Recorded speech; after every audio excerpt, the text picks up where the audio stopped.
ओम शांति। यज्ञ माता जगदम्बा सरस्वती। मम्मा ने ही मुझे चक्रधारी कहकर बुलाया। रशिया में ईश्वरीय सेवाओं के निमित्त ब्रह्मकुमारी चक्रधारी बहन जी मम्मा के साथ के अपने अनुभव इस प्रकार सुनाती हैं कि यह ईश्वरीय ज्ञान प्राप्त किए मुझे कुछ ही दिन हुए थे। मम्मा दिल्ली में आई। हमारी लौकिक माता जी सुबह सुबह तैयार होकर मम्मा से मिलने जा रही थी। मैंने उनसे पूछा कि आप कहाँ जा रही हो। उन्होंने कहा, हमारी माता ईश्वरी जी आई हैं, मैं उनसे मिलने जा रही हूँ। मैंने पूछा, क्या मैं भी मिल सकती हूँ। उन्होंने कहा, हाँ चलो। मैं भी चली मातेश्वरी जी से मिलने। अभी क्लास शुरू नहीं हुआ था। मम्मा अपने कमरे के बाहर खड़ी थी। कुछ अनन्य बहनें नंबरवार मम्मा से गले मिल रही थी। हमने सोचा कि यहाँ की पद्धति ही ऐसी होगी। मैं भी उसी लाइन में खड़ी हो गई। जब मैं मम्मा के पास गई तो मम्मा ने मेरे दोनों कंधों को पकड़कर कहा, अच्छा यह हमारी चक्रधारी है। बाबा ने मुझे पत्र में लिखा था कि तुम ही चक्रधारी हो। मम्मा ने मुझे पुकारा कि यह हमारी चक्रधारी है। तब सब भाई बहनों ने समझ लिया कि इसका नाम ही चक्रधारी है। उस दिन से सभी मुझे चक्रधारी कहने लगे। बाबा ने लिखा, मम्मा ने बुलाया और ब्राह्मणों के मुख से यह नाम घोषित हो गया। इस प्रकार मेरा नाम चक्रधारी हो गया। एक बार हमको मुंबई में बाबा के साथ 1 महीने तक रहने का सौभाग्य प्राप्त हुआ था। उस समय मम्मा दिल्ली में थी। मम्मा ने संदेश भेजा था कि जो बच्ची बाबा से मिलकर आई है वो अपना अनुभव मम्मा को सुना दे। मम्मा ने अपने कमरे में मुझे अलग से बुलाकर पूछा, कैसा रहा बाबा का साथ का अनुभव, क्या सुनाया बाबा ने। जब मैं अपना अनुभव सुना रही थी तब मम्मा का सुनने का तरीका बहुत विचित्र था। मुझे आज भी वह दृश्य सामने आता है। मम्मा एकदम लवलीन होकर बाबा की बातें सुन रही थी। बाबा की याद और प्रीत में खो गई थी। हमें लगा कि मम्मा को बाबा के प्रति, बाबा के बोल के प्रति कितना प्यार और सत्कार है। मम्मा गदगद होकर सुन रही थी। मम्मा एक बाबा में 2 रूप देखती थी, एक परम पिता का और दूसरा जगत पिता का। मम्मा ने बाबा को पूरा पूरा जान लिया था कि ब्रह्मा बाबा में कौन बैठा है, कौन यह महान ज्ञान सुना रहा है। मम्मा ने बाबा का पूरा पूरा अनुसरण किया। बाबा भी रोज़ सुबह 2 बजे उठते थे। एक बार जब मैं मधुबन आई तब मुझे बाबा के बाजू वाला कमरा रहने के लिए मिला था। हमने देखा बाबा 2-2:30 बजे उठकर टेबल लैंप जलाकर उसके ऊपर एक नैपकिन ढककर थोड़ी सी रोशनी में कुछ लिख रहे थे। अगले दिन मैंने बाबा से पूछा, बाबा आप कल रात कुछ लिख रहे थे? तो बाबा ने बोला, हाँ बच्ची, ऑलमाइटी बाबा ने जो आज्ञा दी थी, जो काम दिए थे उनको पूरा कर रहा था। मुझे जो काम मिला है उसको मैं पूरा करूं, तब तो अनन्य बच्चों से कुछ पूछ सकता हूं। तो ऐसे बाबा रात जाग जाग कर ऑलमाइटी बाबा की आज्ञा का पालन करते थे। मम्मा का जीवन बहुत आकर्षक अर्थात चुंबकीय जीवन था। उनको जो भी देखता था वह अपनापन महसूस करता था, अपनी माँ अनुभव करता था अथवा देवी माँ का दर्शन पाता था। दिल्ली कमला नगर में एक माता आती थी। उसका पति अच्छा था, लेकिन लोगों की भड़काने वाली बातों में आकर वह अपनी पत्नी को आश्रम पर जाने नहीं देता था। वह माता चुपके चुपके आती थी। जब उसको पता पड़ा कि मम्मा सेवा केंद्र पर आ रही है तो उसने अपने पति से कहा, देखो मातेश्वरी जी आ रही है, वह अम्बा है, देवी है, उनसे आप एक बार मिलो, उनका दर्शन करो। अगर उनसे मिलने के बाद भी आपको लगे कि इस संस्था में जाना अच्छा नहीं है तो मैं वहाँ जाना बंद कर दूँगी। ऐसे कहकर वह पति को लेकर आई। मम्मा उन दोनों से पर्सनल मिली। 5 मिनट दोनों को मीठी दृष्टि दी और मधुर महावाक्य सुनाए। मम्मा का दर्शन पाकर तथा महावाक्य सुनकर वह व्यक्ति गदगद हो रहा था। उससे उसकी पत्नी ने कहा, देखिए जहाँ हमारा घर है वहाँ एक सेवा केंद्र है, वहाँ मम्मा को आने के लिए निमंत्रण दे दीजिए। हमें भी लाभ होगा और वहाँ रहने वालों को भी लाभ होगा। उसके पति ने तुरंत मम्मा से कहा, मम्मा आप हमारा निमंत्रण स्वीकार कीजिए, उस सेवा केंद्र पर हम आपके लिए सब प्रबंध करेंगे। मम्मा ने बड़े प्यार से उनका निमंत्रण स्वीकार किया। 8 दिन के लिए उन्होंने बहुत सुंदर सब प्रबंध वहाँ किया।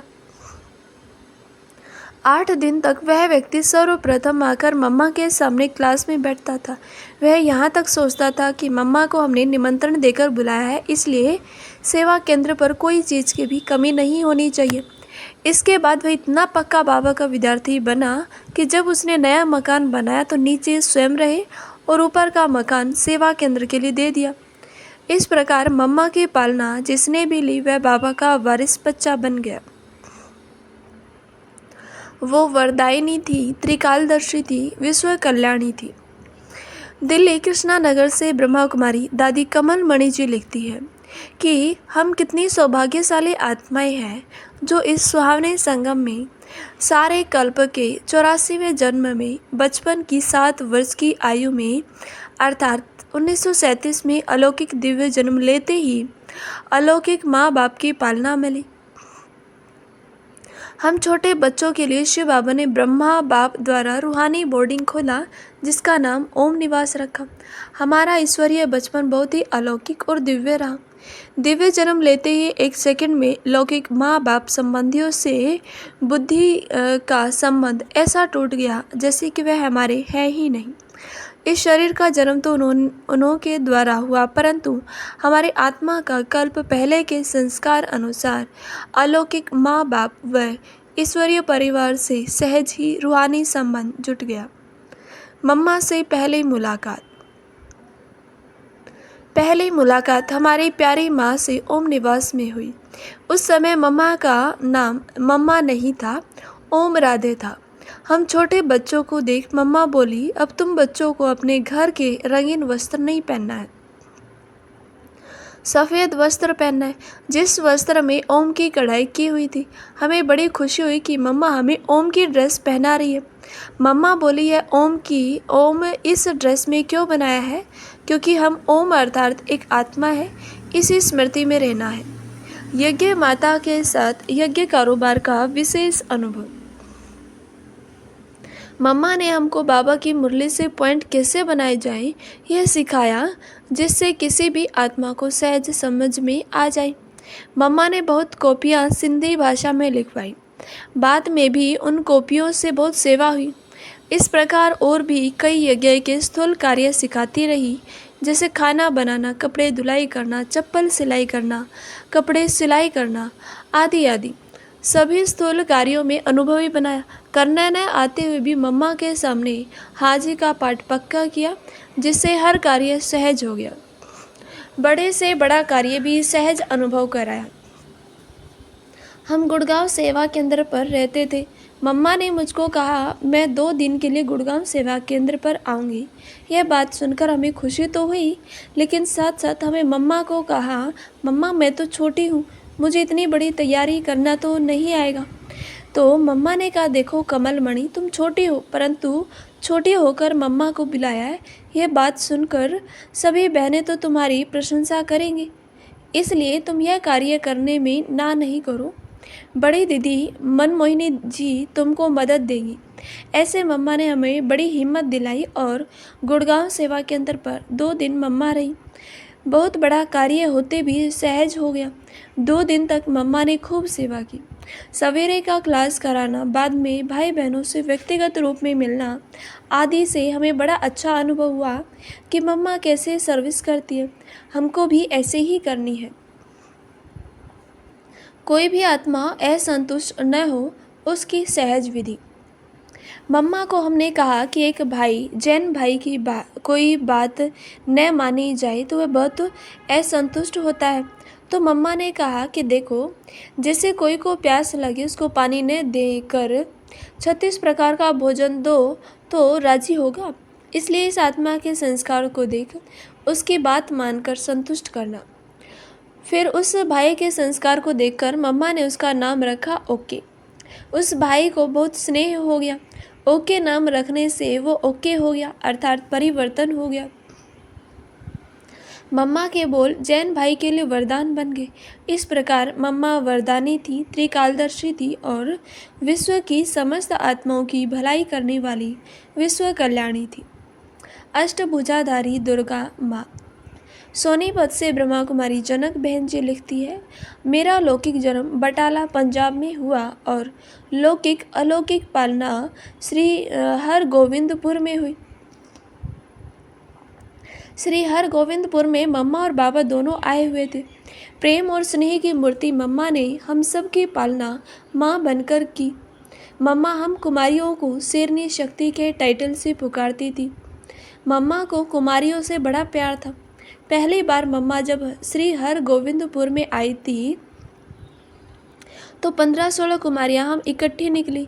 तो मम्मा के अलौकिक शब्द इतने उत्साहवर्धक होते थे कि निर्बल आत्मा में शक्ति भर देते थे। मैं कुछ बीमार रहती थी तो मैंने कहा, मम्मा मैं तो बीमार रहती हूँ, मैं क्या सेवा करूँगी। मम्मा ने एकदम मुख पर उंगली रखते हुए कहा, शेरनी शक्ति स्वरूप आत्मा ऐसे कमज़ोर संकल्प कभी नहीं करती। तुम्हारे साथ कौन है ये तुम भूल गई हो। तो मेरे अंदर शक्ति की लहर दौड़ गई और मैं भूल ही गई थी कि मैं बीमार हूँ। सेवा के क्षेत्र में आकर फिर कभी ऐसा संकल्प नहीं आया। दुर्गा स्वरूपा माँ को जब मैंने पहली बार देखा तो मैं एकटक देखती ही रही। मम्मा ने पूछा, बच्ची क्या देख रही हो।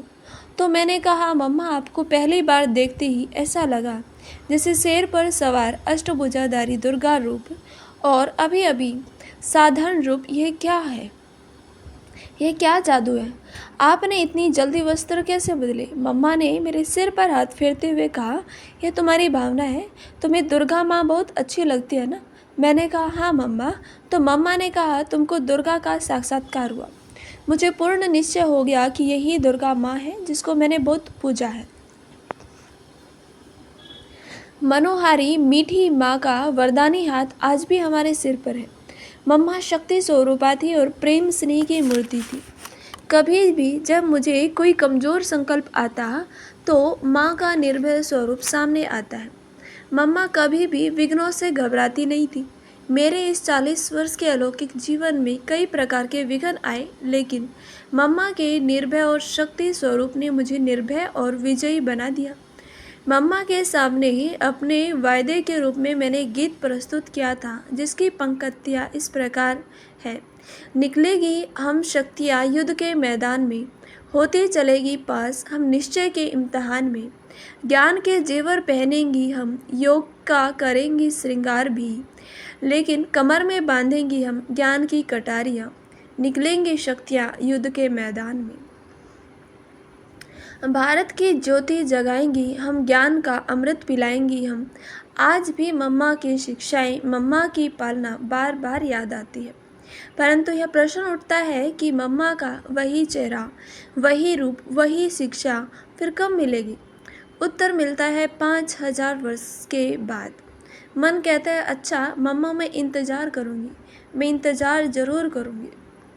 जो भी मिला मातेश्वरी से वो बन गया ईश्वर का वारिस। ब्रह्मा कुमारी सुंदरी बहन जी दिल्ली मालवीय नगर से अपना अनुभव लिखती हैं कि सन 61 में हम मधुबन में आए और मीठी माँ को देखा तो ऐसा लगा जैसे कि मैं दुर्गा व वैष्णो माँ के सम्मुख आई हूँ।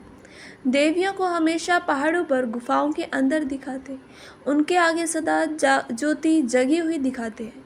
वास्तव में मुझे ऐसे अनुभव हुआ माँ अपनी ऊंची स्थिति में अंतर्मुखता की गुफा में बैठी है, ज्योति जग रही है और नैनों से बिल्कुल शेरनी शक्ति की भासना आ रही थी।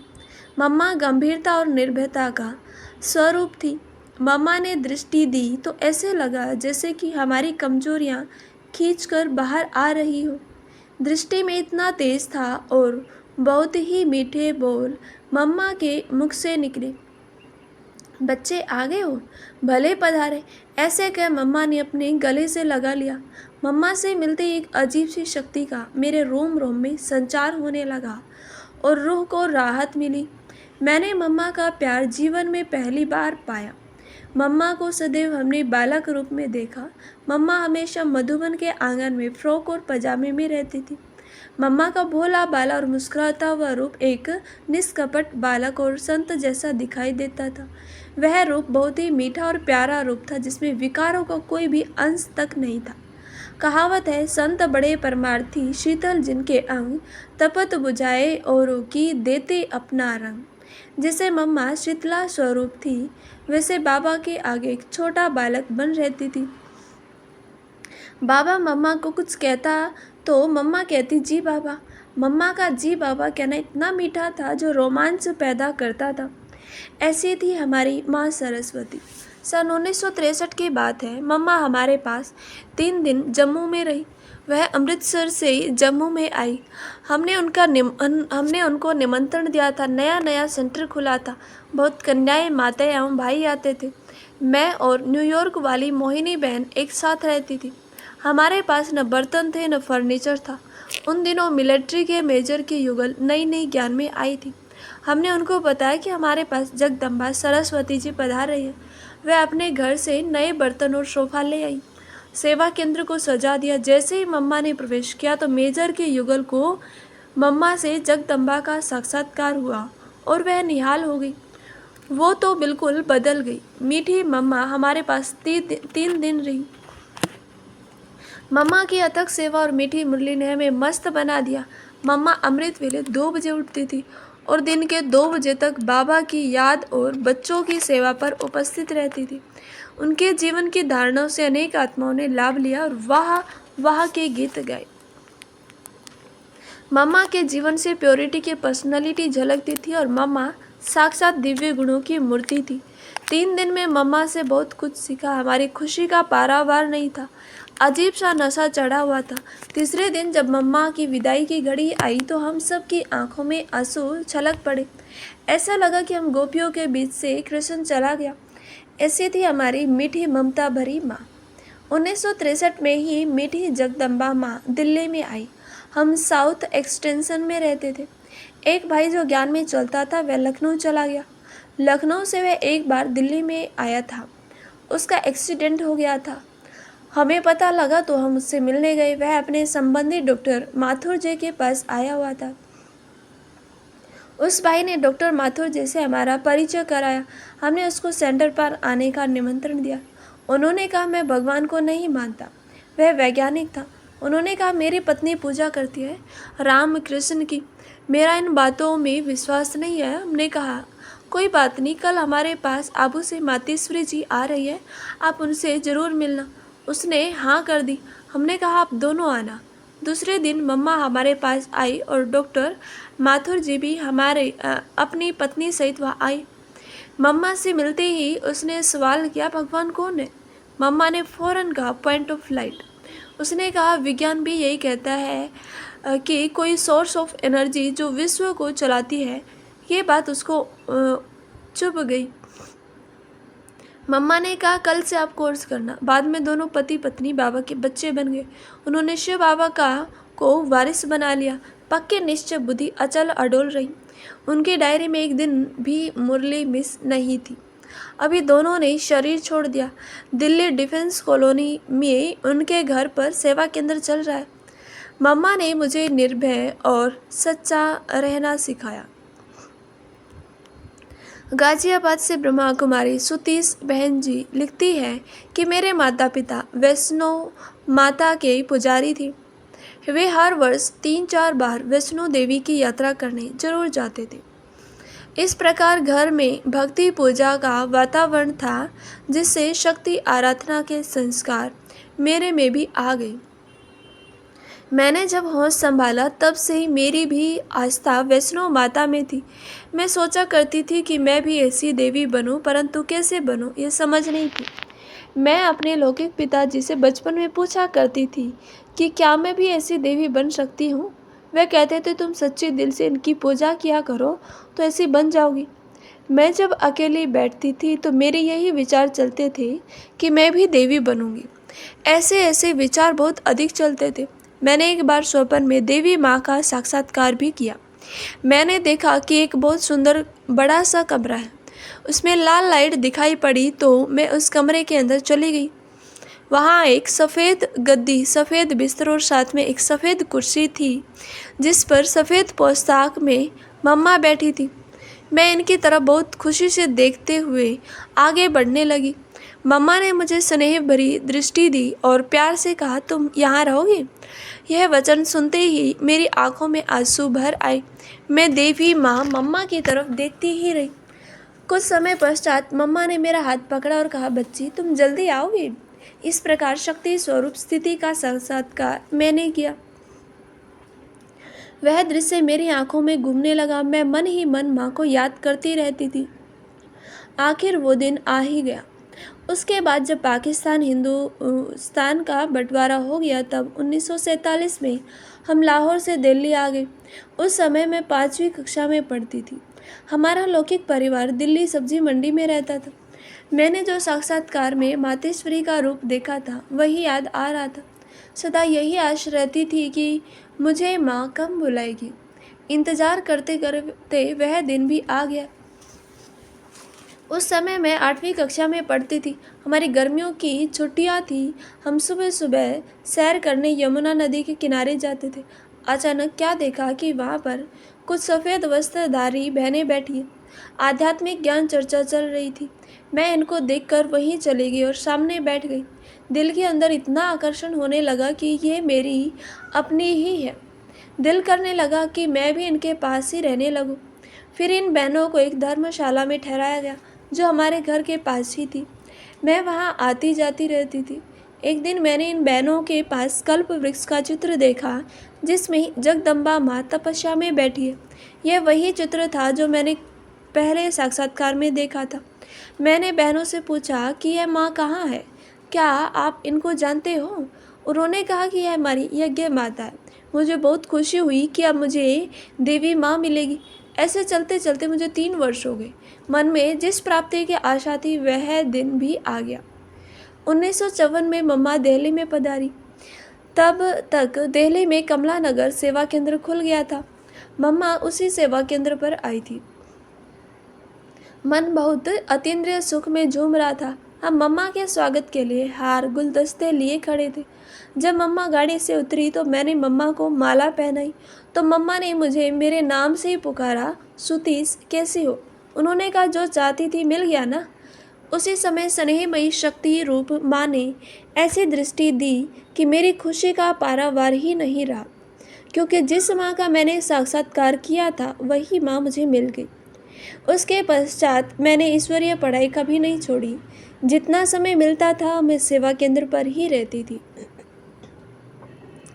कई विघ्न आए, परंतु मैं हारी नहीं। चलते चलते लौकिक परिवार वालों को कुछ लोगों ने संस्था के विपरीत मेरे विपरीत उल्टा सुल्टा कहना शुरू कर दिया। मेरे ज्ञान में आने के 1 वर्ष पहले ही मेरे लौकिक पिताजी ने शरीर छोड़ दिया था। अतः भाइयों ने मुझे संस्था में जाने से रोकना चाहा और कहा कि हमें दुनिया में रहना है, इस दुनिया के सब नियम निभाने हैं। वैसे भी सारा जीवन कोई बिना शादी किए अकेली नहीं रह सकता। सब मुझे समझाते थे कि वहाँ नहीं जाना, परंतु मैं रुकी नहीं। तब इन्होंने सोचा कि इसकी शादी कर देनी चाहिए, ये ठीक हो जाएगी, परंतु मेरी पूरी लगन भगवान से लग चुकी थी। ऐसे कई प्रकार से इन्होंने विघ्न डाले, परंतु मैंने कभी मम्मा बाबा का साथ नहीं छोड़ा। ऐसी ऐसी परीक्षाएं पार करके मैं 1956 में पूर्ण रूप से ईश्वरीय सेवा में समर्पित हो गई। कुछ समय मम्मा बाबा दिल्ली में राजौरी में रहे। मैं भी इनके संग वहीं रही। वहाँ मम्मा ने मुझे ईश्वरीय मर्यादाओं में चलना सिखाया। अन्य आत्माओं को आध्यात्मिक पढ़ाई का कोर्स देना भी सिखाया। बुराइयों की बलि लेकर कष्ट हरने वाली सुखदायी माँ। सबसे पहले मैंने एक वृद्धावस्था वाले भाई को कोर्स कराया। वह भाई शराब बहुत पीता था। उसे शराब छोड़ना मुश्किल लगता था, परंतु उसे ज्ञान भी अच्छा लगता था। एक दिन अचानक वह सुबह सुबह क्लास में आ गया, जब मम्मा की मुरली चल रही थी। वह बड़े ध्यान से मुरली सुनता रहा। अंत में वह उठकर बोला, माँ मुझे माफ़ कर दो। ऐसे कहकर उसने रोना शुरू कर दिया। मम्मा ने उसे ममतामयी दृष्टि दी। उसने मम्मा से बहुत माफ़ी मांगी, अपनी यह कमजोरी मम्मा के आगे रख दी और कहा कि मुझे इस बुराई से छुड़ा दो। तब मम्मा ने कहा कि यह कमी मुझे दे दो। इस प्रकार उस व्यक्ति का उद्धार हो गया। मम्मा सबके कष्ट स्नेहीमयी दृष्टि और शुभ भावना से दूर कर देती थी। मैं 6 मास मधुबन में रही, जहाँ मम्मा ने मुझे अपनी मीठी शिक्षाओं से निर्भयता और सच्चाई का गुण सिखाया। मम्मा कहती थी यज्ञ माता पिता के साथ सच्चा रहने से तुम्हारा जीवन श्रेष्ठ बन जाएगा। ऐसे हमारी मातेश्वरी हर तरफ की शिक्षा दिया करती थी। माँ सरस्वती ने ही मुझे गुरुमुखी लिखना पढ़ना सिखाया। अहमदाबाद से दीदी सरला जी मम्मा के संबंध में अपना अनुभव सुनाती हैं कि मीठी मम्मा से जो मधुर मिलन इस जीवन में हुआ और अलौकिक अनुभव और प्राप्ति हुई है, उसका वर्णन करने में मुझे अलौकिक आनंद का अनुभव हो रहा है। आज से 50-49 साल पहले मुंबई मातुंगा में हमारे पड़ोस में ब्रह्मा कुमारी बहनें पधारी थी और सबसे पहले हमारी मुलाकात दादी ब्रिजेंद्रा से हुई। ब्रिजेंद्रा दादी होली मनाने माउंट आबू जाने वाली थी। वो हमारी लौकिक नानी और बड़ी बहन को साथ ले जाने के लिए आई थी, क्योंकि वे आश्रम में आते जाते रहते थे।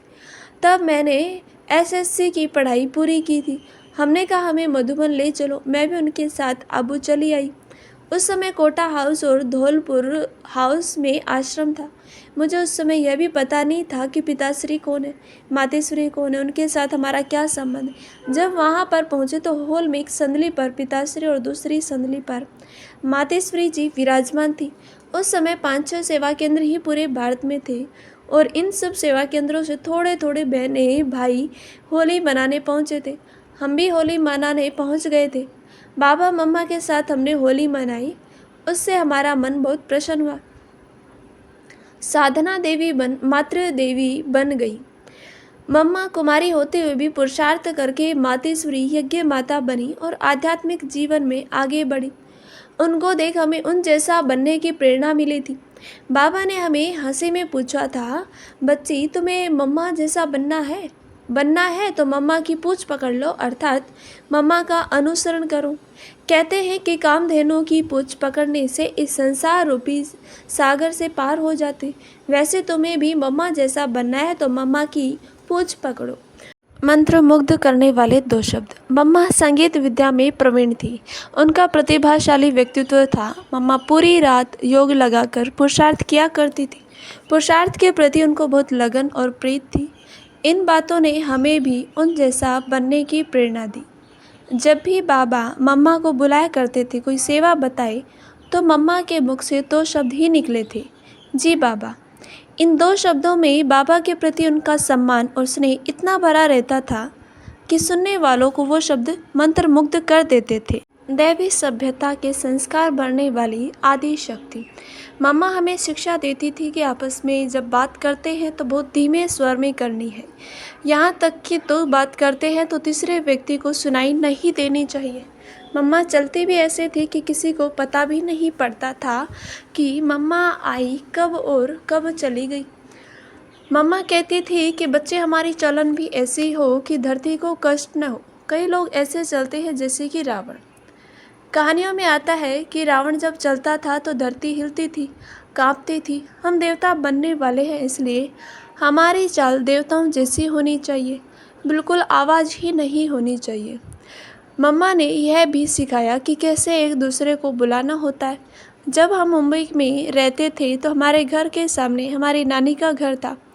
जब हमें किसी को बुलाना होता था तो हम अपने घर में ही रहकर आवाज़ से बुलाते थे कि इधर आओ, यह बात सुनाऊं। एक बार वहाँ क्लास में मम्मा ने सुनाया कि एक दूसरे को ज़ोर से आवाज़ देकर नहीं बुलाना चाहिए। उस व्यक्ति के नज़दीक जाकर कहो, आपसे हमें कुछ बात करनी है, आप आओ। इस प्रकार शांति से, प्रेम से और धीमे स्वर से बोलना चाहिए। मम्मा कहती थी कि आप देवता बनते हो। देवता कभी ज़ोर ज़ोर से हंसते नहीं, बोलते नहीं और चलते नहीं। सब कुछ धीमे से, शांति से करते हैं। अतः आपको भी ऐसे ही चलना चाहिए। मम्मा कहती थी कि अगर कोई आपको शिक्षा देता है तो उसको प्यार से और संयम से सुनना चाहिए। उसी समय उनको यह नहीं कहना चाहिए कि यह ऐसा नहीं, वैसा नहीं, मैंने किया ही नहीं। हो सकता है कि वह बात अभी लागू नहीं होती हो, शायद भविष्य में काम आने वाली हो। इसलिए शिक्षा को मान देना चाहिए, उसे सम्मान से स्वीकार भी करना चाहिए। मुझे रंगीन कपड़े पहनने का और 2 चोटी बनाने का बहुत शौक था। एक दिन रात्रि को मैं ब्रिजेंद्रा दादी के साथ मम्मा को गुड नाइट करने गई थी। तब मम्मा ने कहा, सरला, तुमने देवियों की तस्वीर देखी है? उसके बाल कैसे दिखाते हैं?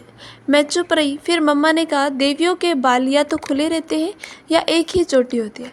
ऐसे कहते हुए उन्होंने मेरी दोनों चोटियों को खोलकर हमेशा के लिए एक बना दिया। इस प्रकार मम्मा बच्चों को कदम कदम पर सावधानी और शिक्षा देती थी। यहाँ तक कि मम्मा ने ही मुझे साड़ी पहनना सिखाया, गुरुमुखी लिखना पढ़ना सिखाया। लौकिकता की बलि लेने वाली काली माँ। मम्मा ने ही हमें बाबा को अर्पण किया। मम्मा हंसी में कहती थी, सरला, यह मम्मा माँ भी है और काली भी है। काली तो तुम्हारी बलि जरूर लेगी। मैं मुस्कुराती थी। मेरी लौकिक माँ की सेवा मुझे ही करनी पड़ती थी। एक दिन सभा में ही मम्मा ने मुझे ललकार की कि तुम अपनी एक माँ के लिए खुद जगत माता बनने से वंचित रहोगी। यह बात मेरे मन में तीर की तरह चुभ गई। मैं उसके बाद ईश्वरीय सेवा में समर्पित होने के लिए तैयार हो गई। मेरी बड़ी और छोटी बहन भी थी। वे हमारी लौकिक माँ की देखभाल करने लगी। इस प्रकार माँ काली ने मेरी बलि लेकर मुझे शिव पिता को अर्पित कर दिया। मुझे कर्म बंधन और लौकिक बंधन से छुड़ा दिया। समर्पित होने के बाद मम्मा ने पहले मुझे ब्रिजेंद्रा दादी के पास ही रखा था। कुछ समय के बाद मम्मा ने पूछा, सरला, तुम पुणे जाओगी? मैंने कहा, मम्मा आप जो कहेंगे, जहाँ भेजेंगे वहाँ जाऊँगी। तब मम्मा ने पुणे भेजते समय मुझे ऐसे शिक्षा और हित वचन उच्चारे कि सब अपना सो बाबा का समझ, निमित्त भाव से सेवा करना, आगे बढ़ते रहना, सब कुछ करते हुए गुप्त पुरुषार्थी बन करो। मम्मा कहती थी, हमारा पुरुषार्थ सदा गुप्त होना चाहिए, दिखावा नहीं। सेवा छोड़कर सबसे अलग होकर योग में नहीं बैठना है। सब कुछ करते हुए सबके साथ रहते हुए गुप्त पुरुषार्थ करना चाहिए। मम्मा भी खुद ऐसे ही कहती थी। मम्मा को देख मुझे कभी शीतल माँ का, कभी काली माँ का अनुभव होता था। मम्मा जगदम्बा ही थी, देवी थी, सर्व मनोकामनाओं को पूर्ण करने वाली कामधेनु माँ थी। अच्छा, ओम शांति। ऐसे ही और अधिक मम्मा के बारे में सुनने के लिए इस चैनल को लाइक करें, शेयर करें, सब्सक्राइब करें।